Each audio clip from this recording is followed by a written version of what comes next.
going, everybody? You're watching 13 Moons Homestead. My name is Lynette.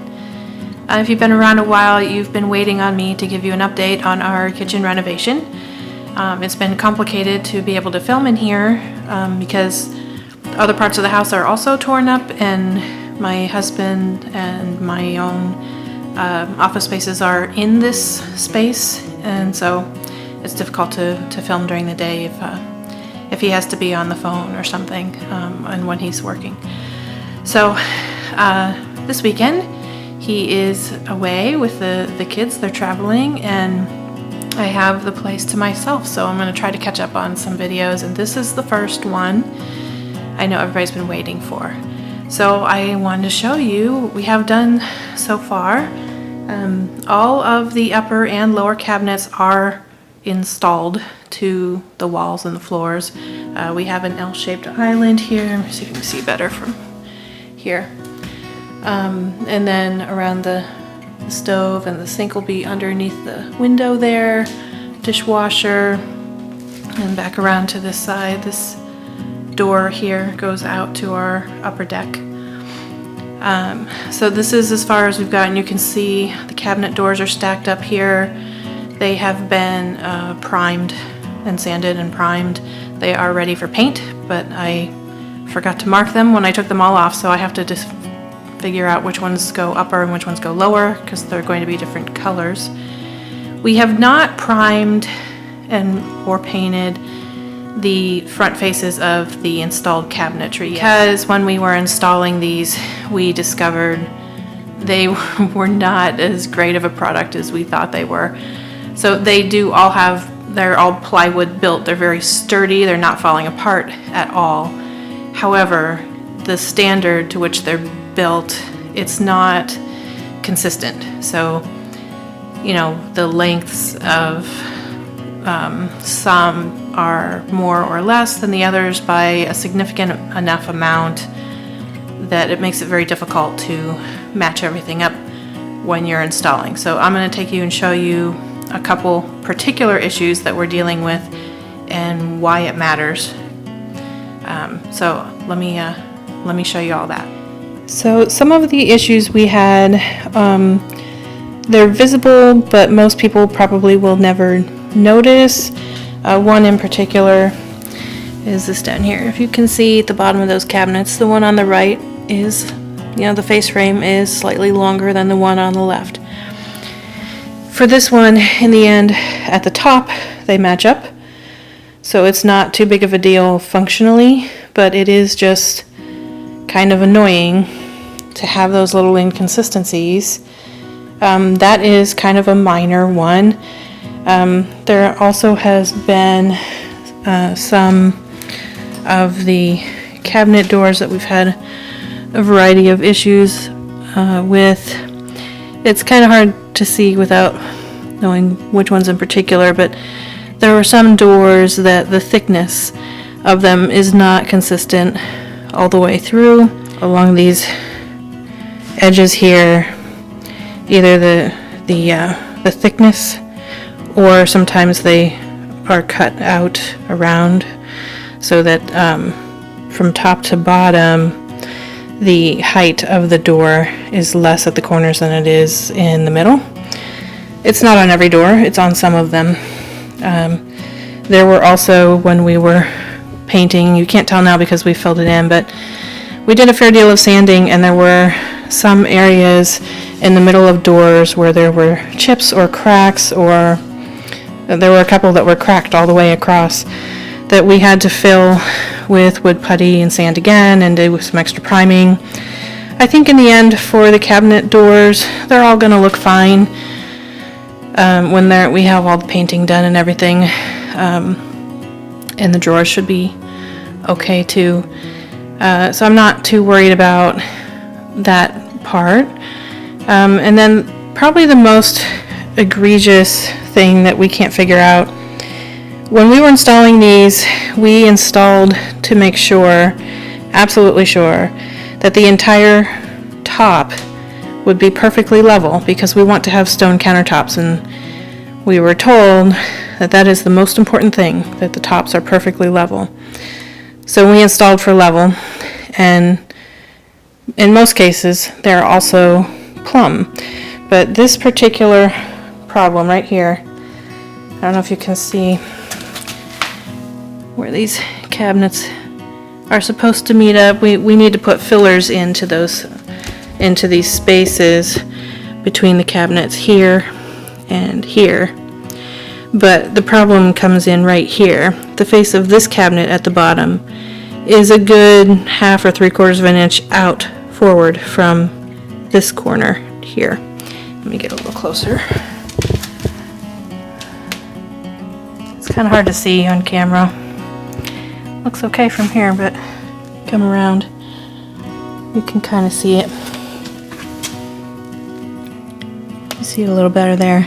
So when I go to put a filler in here, it's not going to match up with both sides equally unless I make some sort of a piece to fit here to fill this discrepancy in. Let's see if I can make it clear that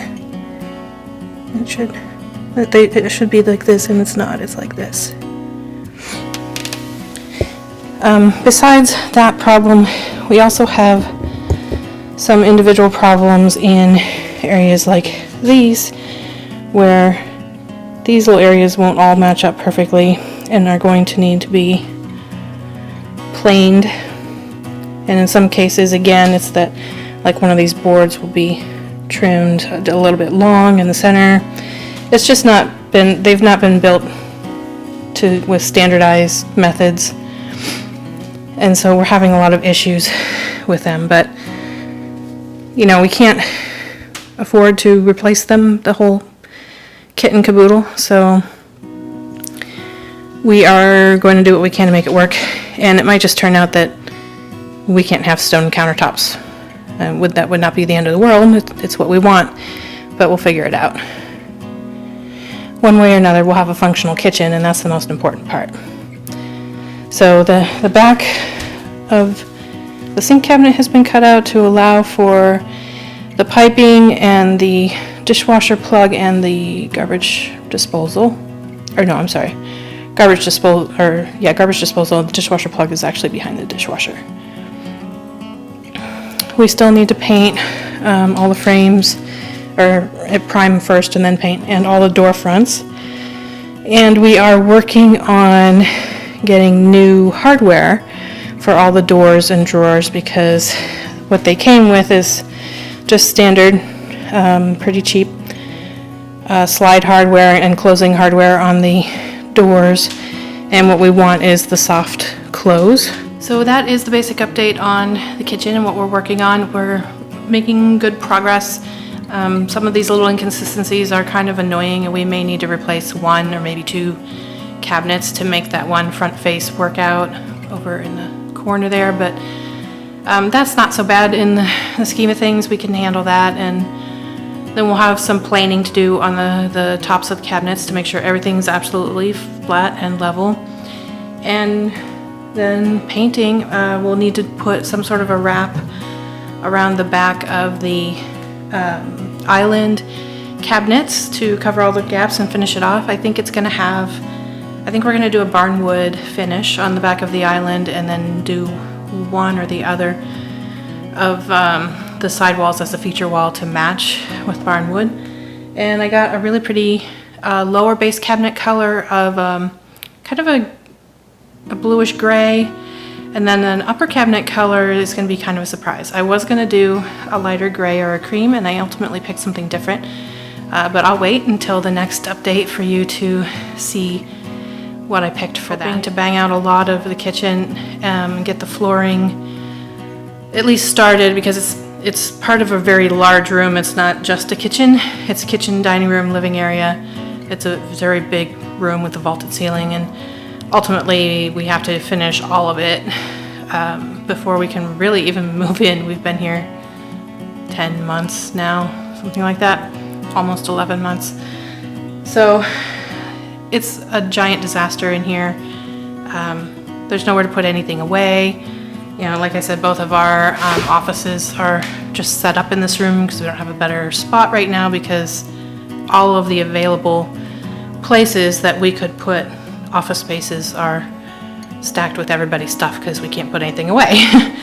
So it's a giant shuffle, and we're kind of living in the middle of it, but now we actually have some traction with all of the cabinets being actually installed, and we've started the priming and painting. So I expect the next update will look very different, at least on the kitchen half of this room. And we also have one area where the dining area is going to be at the end of that area on the wall that shares a wall with the kitchen.